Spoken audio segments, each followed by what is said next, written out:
Kaning i-share nako karon sa inyo guys, medyo daghan na pud siguro ang dili mo tuwa ni no. Kay last time gi-share ta na medyo daghan gyud ang dili katuo.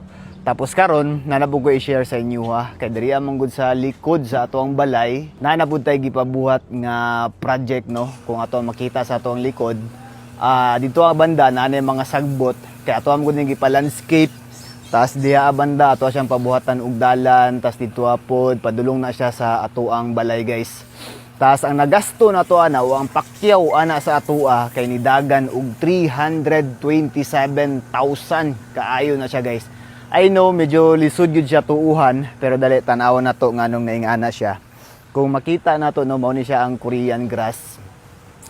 Dili na nato kailangan paabuton nga motorok pa siya. Buo na gyud siya diretso. Tanaw na to guys. Kung mapansin ninyo ang sagbot, naa siya mga square no. Dali zoom na to. Kay gibalhin ra nila, gikuha nila dito, gibalhin nila diri, giisa-isa nila og taplak. Pero bago ana gibutangan sa nila og garden soil, then gitaplak ni, then gibisbisan. Kung makita nyo na siya square, kay mao na ang ilang cutting. Ug kada isa ani guys kini, kada isa ani gamay ra kaayo. 7 pesos na siya no.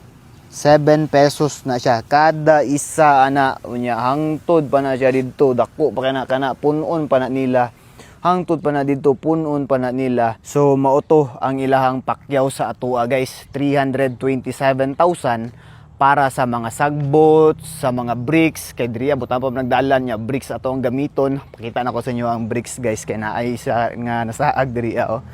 So mao ni ang ilang bricks, mao ni ang ato ang gamiton as dalan diha, ipail-pail na dito. Ug kani nga bricks 25 pesos daw ang isa ana. Ug sa atong makita diri kay dako man kay nato ang area, daghan gyud nga bricks ang kinahanglan ani guys. So mao to niabot og ingana nga kantidad, 327,000 pesos para na siya no sa mga materyales, sagbot, bricks ug syempre sa ilahang labor. Kaysa kung nakita ani sa pagtrabaho nila, daghan gyud sila ang nagtrabaho ani guys, ug mudagan daw ni og 2 to 3 weeks bago mahuman. So dako gyud ang magasto na sa labor, unya dako pod ang materyales. So mao nang mudagan og ingana. Pero para sa ako okay ra kay siya. Ganahan mampugod kaayo ko sa ingani nga design sa palibot no. Di man ka nara siya sa ato ang likod sa balay, paggawas nato tas ingani na ang ato ang makita. Grabe jud kaayahay. Tas diri banda kay natay gipatukod guys nga purok-purok para na siya sa ato ang mga customer. Kay daghan man gug customer maabot diri gikan pag Surigao, Zamboanga, wala pay paniud to. Nya diri ra nato ginapakaon sa ato ang balay nga wala pa nahuman. Maulaw ko diha nga musulod sila kay pangit pagid ang sudod. So dirian nato sila pakanon, paniudto, panihapon sa mga lagyo pa kayo og gibiyahe. So mao to nara na sa inyo ako motomo og sa dili. Ako kay gi-share lang nako ni kay para in kaso nga puhon basig magpaingani mo, magpa-landscape mo, at least nanate ideya.